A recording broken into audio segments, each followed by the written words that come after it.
Does a mortgage or a HELOC, home equity line of credit, lower the capital gains if I sell my house? Well, that's an interesting question. The answer is no, only because it would be too easy, right? So you've got a giant capital gain. Let's just say it's a 500,000 or $1 million capital gain or something. You would go out and take out a massive mortgage right before you sold the house to get rid of the capital gain. The Yeah. mortgage brokers would love that law, Yeah. that rule, but the IRS doesn't. As a matter of fact, I mean, that's one thing you have to understand about tax law. Even if something is available, often gets closed, right?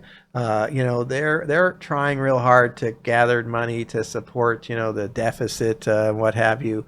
And so sometimes, and that could be true of anything, could be Medicare, and you're, trying to avoid spending all your money for a long-term care scenario. And sometimes there's like a little loophole, and California closed that loophole pretty quick, Yeah. and so, there are sometimes loopholes. This is not one of them.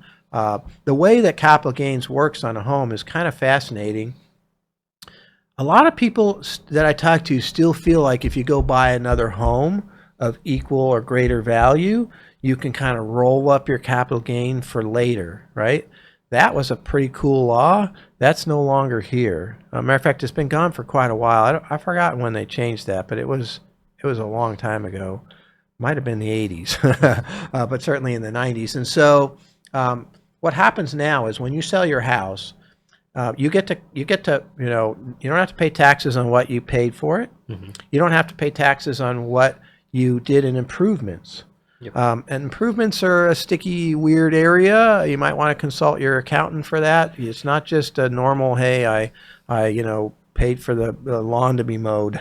Yeah. It is like, even the basic maintenance, like a roof repair, technically doesn't, It'd be like I added a pool to right. the house. Yeah. I Added added a an extra room, room. Yep. but you got to keep really good records Yeah, because if you exactly. don't have those records, IRS is going to flag you. Right. So let's say your house is going to sell for $1 million. Let's say you bought it for 250. Let's say you put in 100,000 of improvements. So that 350,000, right? You don't have to pay taxes on, Yep.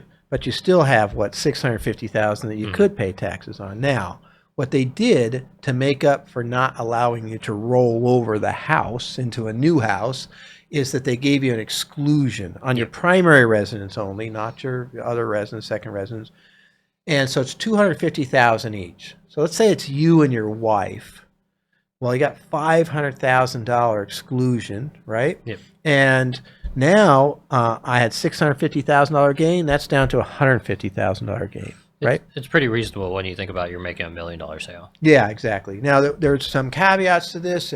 If your spouse passed away someplace in there, it doesn't really matter what you paid for it anymore.